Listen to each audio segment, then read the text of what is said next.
Hello everyone. This video is how to do lab assignment 1 if you're using a school computer. Whether you're coming to the lab to do it with me, or if you're using any school computer, you should have access to the program called SPSS. So you can check that by clicking the start and just typing SPSS, and then you should have a program something like this, IBM SPSS Statistics 20. Okay, or 22, whatever version it has. All right, so you can go to your D12 page for our class, go to content, and then under lab materials, you'll see a bunch of resources that are uploaded. Any file with SPSS on the title means any resource that I think would be helpful for you to learn the SPSS program. Particularly with 2 SPSS handout has a step-by-step guidelines with the directions and pictures, how to do frequencies and graphs on SPSS specifically related to our lab assignment 1. It also has additional videos for you to watch on top of this video if you want to know more about it. And there is lab assignment 1, so it works just like homework. You have Word document, you would complete this Word document, you save it, and then you'll submit that under assignment. And finally, you'll need assignment 1 data. You'll use this data in order for you to complete assignment 1. If you're using a school computer, when you download this file, and then if you click open, it should automatically open in SPSS. But if you don't have SPSS in your computer, the file won't be able to be opened. Okay, so that's one way to check. So here's the data that you're going to be using for your assignment 1. Just a brief overview of what SPSS presents. SPSS gives you all this data under data view. Each column of the data represents a variable. So this is all the raw scores for gender.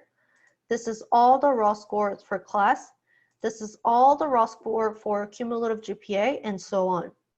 And if you want to know more about each variable, you go to the variable view, and it has the list of all the variables that are collected in this data. And each variable has a label if you want to know more about that label, if you want to know more about that variable. If you click values, you see this 3 dots window. If you click that, it gives you the labels of each value, each score. So anyone who scored 1 in this variable, that means they are male. Anyone with 2 means female, and so on.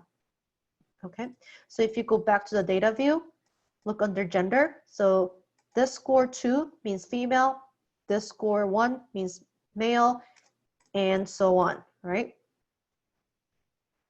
The next one is class. What if you don't know what class means and you don't know what this 3, 4 represents? Then again, you go to the variable view.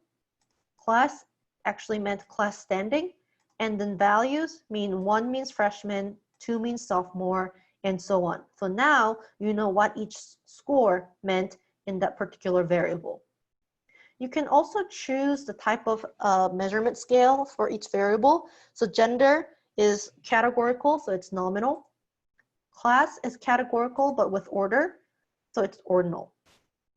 Cumulative GPA, 0 makes sense, right? Because you could have 0 GPA, technically. And so 0 makes sense, so it automatically makes it ratio. And on SPSS, both ratio and interval variables are categorized as scale. So that's the variable view. If you go back to the data view, so if the column means variables, what does each row mean? Each row on SPSS is participant. So this is participant 1, and this person, gender is 2, which meant female. Class is 3, which meant junior. And cumulative GPA is 2.67, and so on. And this moves on to the next participant. Next participant, the gender is 1, male, 3, junior, cumulative GPA of 2.2, and so on. Okay. So by looking at the number of rows, there are 27 participants in this data set. All right. So that's how SPSS organizes data. Now let's actually go over to the assignment and see how you can run a few of the analysis. So here it says frequency of the participants were male. So I'm gonna choose a different variable. You can just copy and paste. But if you go to analyze and descriptive statistics, you choose frequency. Okay. I'm gonna choose class standing, move that over. And if you click display frequency tables, it's checked. Once you click OK, another window will pop up called output. This output window gives you all the outputs that you told SPSS to produce. I told SPSS to produce frequency table, and so it did. The output pictures might look a little different because I think the one in the school computer is newer, but it carries the same information. So remember, in the frequency table, the first column is the scores, and the second column is the frequency of each score. Ignore these 3 columns on the right. You're never going to use this information. It's irrelevant to our course. Just use these 2 columns. Okay. So by looking at this frequency graph, table, you can see the frequency, how many times each score occurred in this variable. So in this variable, class standing, I know sophomore, the frequency is 2. 2 people answered sophomore, 17 people answered junior, and so on. And using this frequency information, you can also compute relative frequency and cumulative frequency. Remember, relative frequency was frequency divided by n, its proportion. So it has to be a number between 0 and 1. So if I ask you, what's the relative frequency of senior? Then you take the senior frequency, which is 7, divided by total, which is 27. And that's your relative frequency. Okay, so I think it was around 0.29 or something. All right, so this is your relative frequency, 0.29, the number between 0 and 1. What if I ask you the cumulative frequency?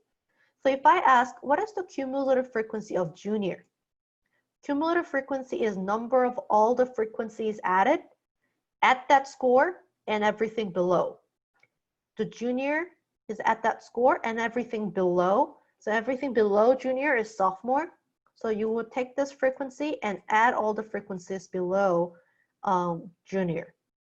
So cumulative frequency would be 17 plus 2, so 19. Okay, so cumulative frequency is in whole numbers because it's adding up all the frequencies at that score and then everything below that. Relative frequency is a proportion, so it has to be in decimal places. That's the difference. All right. Now, I want to know how to make a graph. So I go to descriptive statistics and frequency, just where we were. And here, I'm going to click charts. And then it gives you an option of the types of frequency graphs you can make.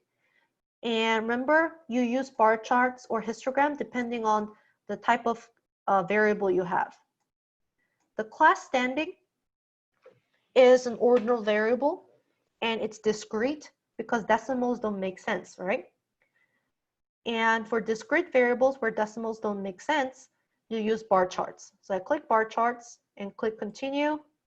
And if I click OK, now output has produced not only the frequency table, but also the graph. Okay, and you can look at the shape of the bar graph to determine the distribution. And for this one, I would say it's almost like normal distribution because the center is peaking at the center and the end is kind of tapering off. And finally, I want to find out the percentile. I want to see for the shoe size, what score of shoe size is at 90th percentile? I go to Analyze, I go to Descriptive Statistics, Frequencies, and I'm going to move that over and move the shoe size variable over, because that's what I want to know the percentile for. And then I go to Statistics, and then click Percentile, and I put 90th percentile because that's the percentile I want to know. Once I click Add, I click Continue. And let's also try to make a graph for this, because shoe size this time is a continuous variable because decimals make sense, right? You can have 6.5. So I'll make histogram for this variable. And once you click OK, now SPSS has produced frequency table for the shoe size. Again, the first column is the scores. The second column is the frequency. Not sure if I mentioned this, but the confusing part with SPSS is that it actually orders the scores in the opposite direction. So in the lecture, I said the first column is a score column and organizes the scores from the highest to the lowest, but SPSS actually does the opposite. So make sure you make a note of that. And here's the histogram that I made. And again, it kind of looks like almost like a normal distribution, all right? And on top, it produced this table and it gives us a score that's at the 90th percentile. So for the shoe size, it looks like 11.4 is at the 90th percentile. So if your shoe size is 11.4, then 90% of the scores are either 11.4 or lower. There are only 10% of the scores that have bigger shoe size than 11.4. That's what the percentile means. Okay. So that was all the steps that you need to know about the frequency. And finally, the assignment would ask you the output. By output, I mean whatever output, SPSS output you use to find this answer, I want you to copy and paste. So that's why you should never exit out of the output window. Just leave it open, okay? You don't have to exit out every time. And so if I use this table to find the percentile, you click this area and then you right click it, and then there's copy or copy special. I find it easiest to just go to copy special and click image as a picture file and click OK. And then if I go back to the, let's see, the assignment, and then this is asking for the percentile. It's for the different variable, but if I were to paste the output here, I'll put the paste here, and then that's the output. So I want you to copy and paste all the outputs you used here in your assignment 1, so I know that you've run the analysis yourself. All right, and you can do that for the other tables too. So if I use this class standing frequency table for answer, I would say copy special, image, okay, and then I go back to the assignment, and then I'll put output here. All right, so that's about it. Make sure you complete everything, write all the answers, put all the outputs that I asked you to put, and then save this document and go to D2L and go to assignments to submit your first lab assignment. All right, good luck.